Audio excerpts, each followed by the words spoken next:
Barangay Hinebra coach team kon mga bro may sinabi tungkol kay Paul Garcia at sister team tatanggalin na sa PBA. So maraming ang humanga sa rookie ng Barangay Hinebra na si Paul Garcia mga bro. Third rounder pick nga ito ng Barangay Hinebra kaya wala talagang nag-e-expect na makakapirma ito sa kanilang team. Pero dahil sa ganda ng pinakita nito sa kanilang tune-up game, marami talagang bumilib sa tapang nitong umiscore sa crucial minutes ng laban.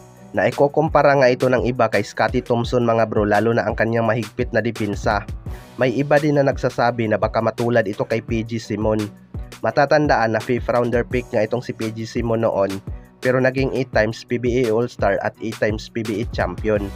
Wala ngang nag-i-expect na maging isang superstar sa liga itong si PG Simon mga bro dahil underrated nga ito. Ayon din daw kay Coach Tim Con ay may potential naman daw itong si Paul Garcia mga bro.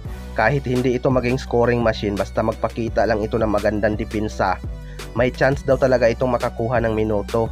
Pero hindi pa daw sapat yung isang tune-up game na maganda ang kanyang performance para masabing makakakuha na ito ng minuto. Marami pa nga daw siyang dapat i-improve partikular na sa kanyang depensa. Kapag sipagan lang niya sa practice mga bro, partikular na ang kanyang shooting, siguradong mai-impress din si Coach Tim Con sa kanya. Hindi pa talaga ganun kataas ang accuracy ng kanyang shooting.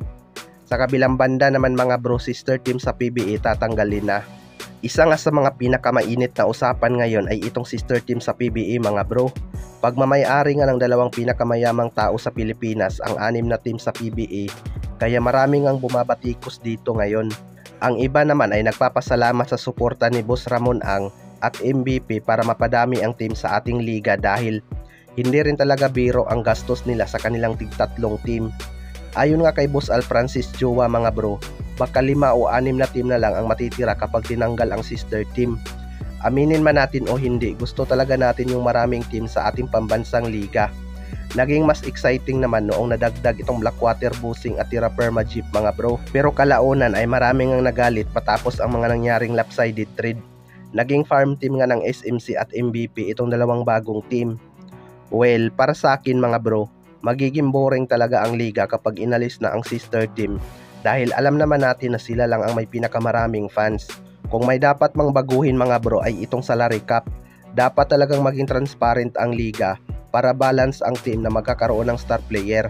Halimbawa na lang dyan ang NBA, kung makabuo man sila ng super team, may alam nga tayo kung paano ito nangyari dahil transparent nga sila sa sahod ng kanilang mga manlalaro.